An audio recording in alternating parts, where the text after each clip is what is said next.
Section 196 of Companies Act 2013, appointment of managing director, whole-time director or manager. So we'll understand section 196 of Companies Act 2013, which deals with the appointment of MD, WTD or manager. So this lays down who can be appointed and for how long and under what conditions such appointment are legally valid. Subsection 1 states an important restriction.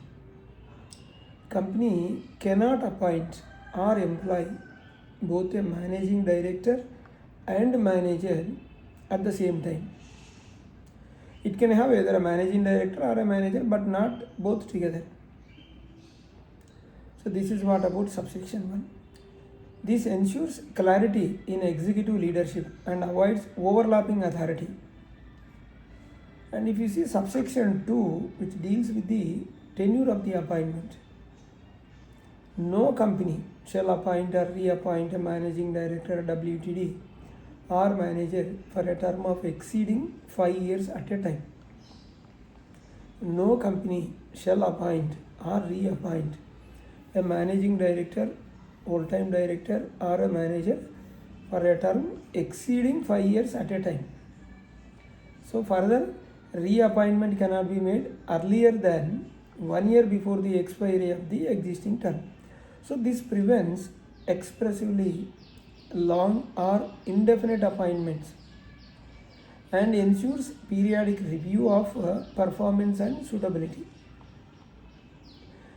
We'll see section 16, subsection 3.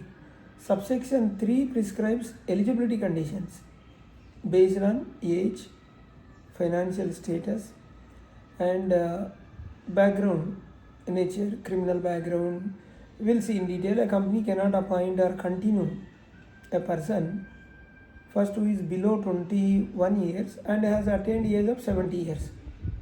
However, a person above 70 years can still be appointed if a special resolution is passed in the general meeting and explanatory statement clearly justifies why such appointment is beneficial for the company.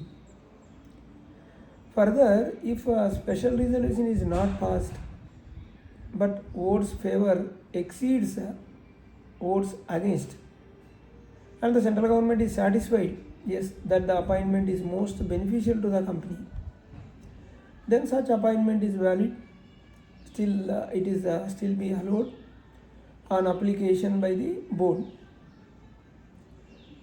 And an undischarged insolvent cannot appoint an undischarged insolvent or has ever been adjudged insolvent, and cannot appoint a suspended any director has suspended payment to creditors or entered into composition with creditors or has been convicted or sentenced for more than 6 months for any offense. So these conditions protects the corporate governance and ensures only competent and financially sound and individual hold top managerial positions.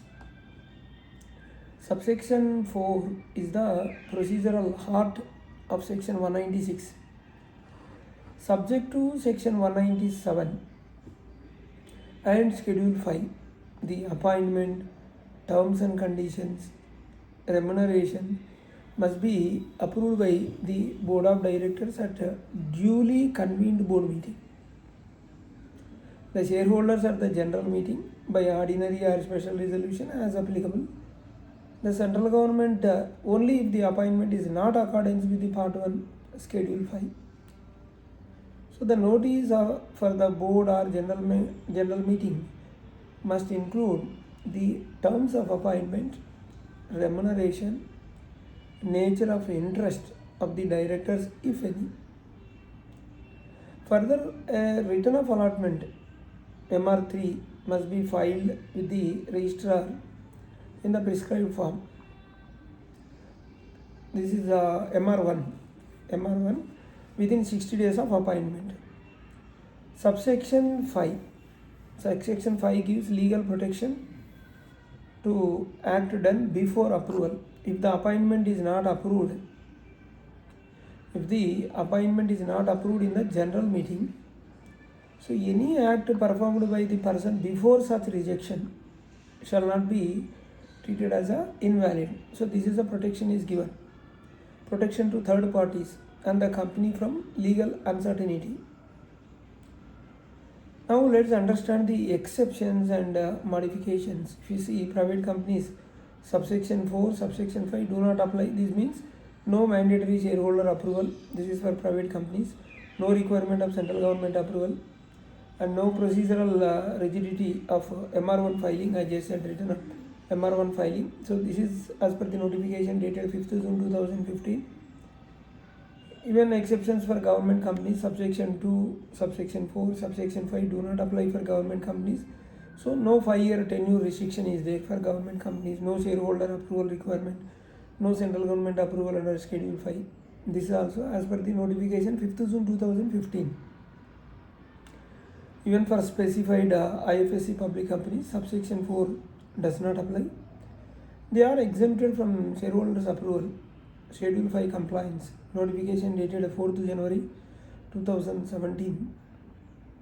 So these relaxations are aimed at improving ease of doing business and operational flexibility. Now we will see amendment by Companies Amendment Act 2017. This is effective from 12th September 2018. Subsection 4. The wording was changed from earlier it was specified in that schedule.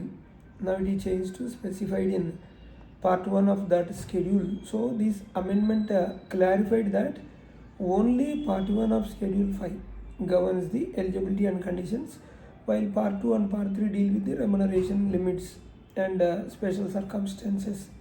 So it removed that interpretational confusion and improved legal precision. So the conclusion is 196 ensures transparent leadership appointments, proper age and integrity standards, balanced power structure, strong corporate governance, and accountability in managerial remuneration. So this is what about section 196 of Companies Act 2013, appointment of managing director, full-time director, and manager. Hope we are clear. Thank you.